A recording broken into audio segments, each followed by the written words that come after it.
So you're given strings j representing the types of stones that are jewels.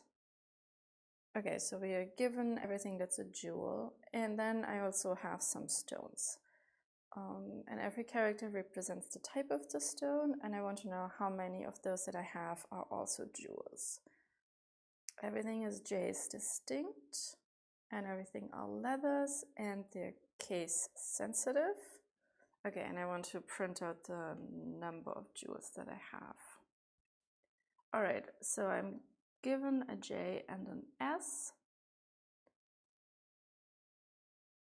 And now I want to figure out which ones are jewels. So I think for const stone of s. Okay, Codewiz is another one.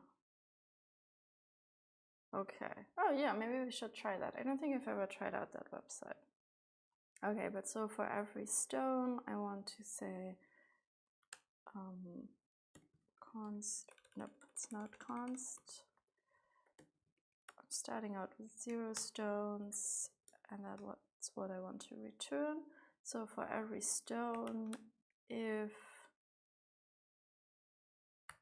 j dot index of stone,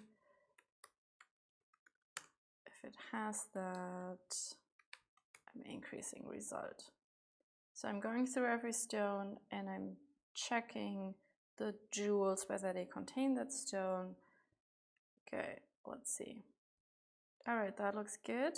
But that is really slow because every time I do an index of, so here I'm doing length of j times length of s as my complexity. And I think we can make that a little faster. Yep, we are pretty slow here, but at least we are correct.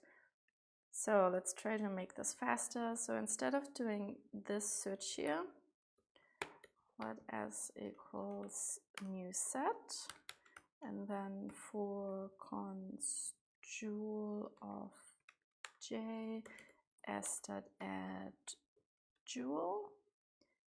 And then here, instead of working with the linear array, if my set that has that stone, then I want to increase the result. Okay, that just makes everything slower. Never mind. But if the input is large enough, this should actually be really fast. So why is this slower? What did they do in Python?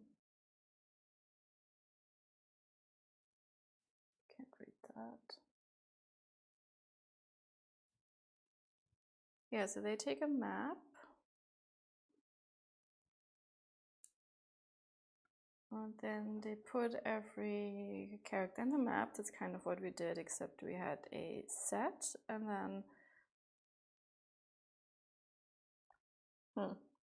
that's really weird that the set is this slow. That's kind of surprising to me.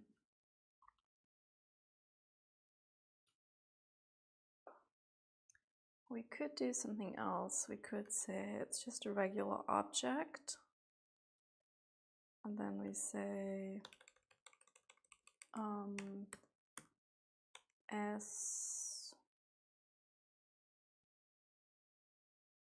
of jewel is equal to 1.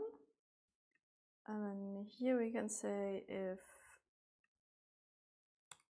s of jewel is equal to 1, result 1 plus. Maybe that's faster.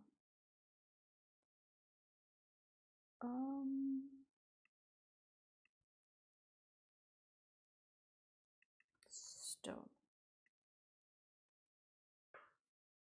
Let's see.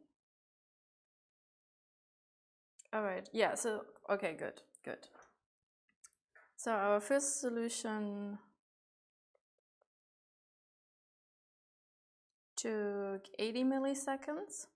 And then we tried with a set, which was slower. So I guess the set implementation for small inputs isn't very efficient. And when we're using an object, so our lookups here are constant. So the complexity for this is we're going through all the jewels linearly.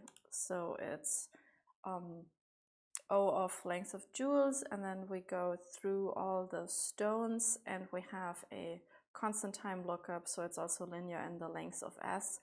So we would get O of J plus S if J and S are the length of J and S. Cool. Okay, so